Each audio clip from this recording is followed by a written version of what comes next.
Unsurprisingly, Channel 2 more than happy to talk about renewable energies at this time because apparently the green revolution is still happening.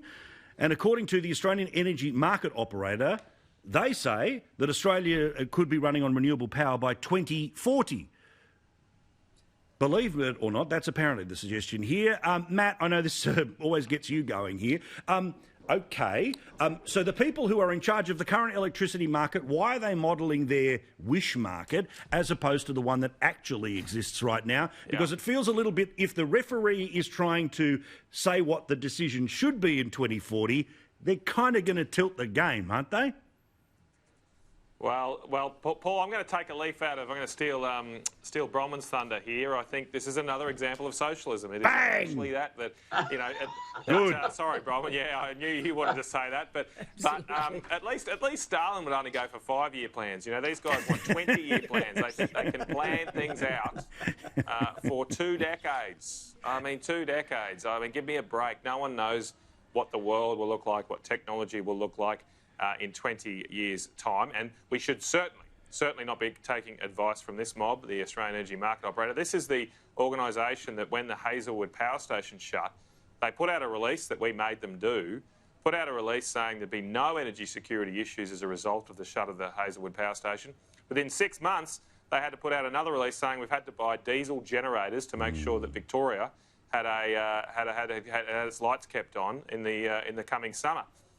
They got that wrong. They couldn't forecast 6 months ahead, but apparently they can forecast 20 months ahead. If you read the fine print of this report, what it actually says is that we can go to about 90% renewables if we install about 6 to 19 gigawatts of dispatchable energy. What does that mean? Well, that means power that can just be turned on at any time, not solar or wind, turned on at any time. Now, we're not going to be able to install that in batteries. So you're left with gas, coal or hydro. As the report makes out, gas prices are unlikely to be low enough to achieve this. We don't have enough hydro assets. The report is silent, but guess what? We should be building coal-fired power stations to fill that gap. 19 gigawatts, that would be 12 coal-fired power stations. We should get on with it and just build them as soon as we can so we can keep our lights on and get power prices down and get back to making things. Jim, in the past 24 hours, 85% of Australia's energy has come from coal, 3% from hydro, 2% from gas, 2% from wind, 2% from solar and 9% from wind. So billions of dollars. This is what is always left out of the conversation, right? If renewables is the better mousetrap, then okay, you can say that, but you have to admit that there's a cost to the mousetrap. There's a cost of backing up the mousetrap, but this is never discussed. Instead, it's we should be renewable by this date. If you disagree, you believe in the devil. And as Matt said, of course, you've got to do about 5 or 6 particular things which will not be done in order to achieve this level of self-sufficiency in renewable energy. And during the Eden Monero by-election, we had Albo come out and indicate to everyone how willing the Labor Party was to work with the Liberals, particularly over the technology roadmap that is going to take us in the future. Now, I think he mustn't have consulted the ABC on this because the ABC have certainly not changed their view, and the Greens aren't going to change their view in any way, shape or form.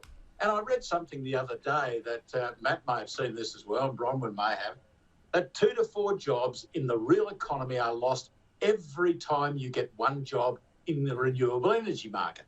And, you know, if we've had Michael Moore come out and we've had Michael Schellenberger come out and say what a farce this is, that the activists are arcing up the models in order to scare us, and that renewable energy, particularly those enormous wind turbines that you showed before, it works against any idea of green energy. Yeah. But, of course, that has no impact at all on the ABC. Absolutely none. This is it. Search for Planet of the Humans, all right? It still exists in certain forms on the internet, and you'll be able to see this very point, right, which is hardcore environmentalists going, you're being sold a pup at the moment. Bronwyn, again, the fact that the referee is trying to make a call before the ball's even in play to continue our football parlance in 20 nights of football. Paul, that report is full of ifs, might, may, could.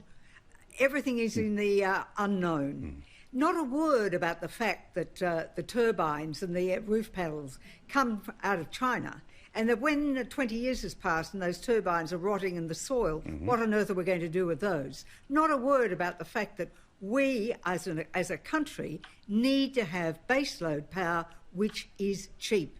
We are in a catastrophe now. Our economy is shot to pieces.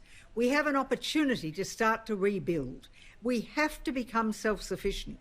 What we have done with attaching ourselves so closely in trade terms to China is we've put a hook in our own mouth. Correct. And we have got now to take the opportunity to say, no, we are going to become more self-sufficient. The single most important thing to do that is cheap electricity. So I keep saying again and again, get out of Paris. Then I say, get out of the submarine contract. Jim, I'm sorry, I respect you very much, and I know you've spoken up for those French submarines, but I have to disagree. We can get out of that contract today, right now, for $450 million. If we let it go to the design stage, it'll cost us $1 billion. If we go to the first build stage, it'll cost us billions of dollars. And the fact of the matter is we're not going to see one of those boats until 2033. Do you think the world is going to be a peaceful lake, just like the Pacific Ocean after which it's named? Pacific? I don't think so. Senator, I do want to move on because we're going to Josh Frydenberg that we're going to get to in a second here, but a response about those subs? Thanks, Paul, and thanks, Bronwyn. We live in a country of 25 million submarine experts at the moment, and everyone's got an opinion. I'm glad, Bronwyn, you've got yours. There are only two things I object to in relation to the submarines. The first is the long delivery time, but I say to myself, thank God we've got the Collins and they're good boats. The second thing is the cost, and I will not touch the cost. The cost and justifying the cost and the contracting belongs to the ministers, and they can adjust that. We've got good submarines now. We are not going to get submarines any faster by doing it any way. We will never get, in this generation, nuclear submarines. So I think we're putting ourselves to death. Yes, we can, Jim. We can lease them from the United States. All right, let's have a sub fight next week. We cannot in any way, shape or form get them from the US. Bronwyn, I'm sorry, that is a fact. It will not happen. Well, I'd like to disagree, Jim. The Virginia class looks pretty attractive to me. Okay, well, it's a fabulous submarine, but they're not available.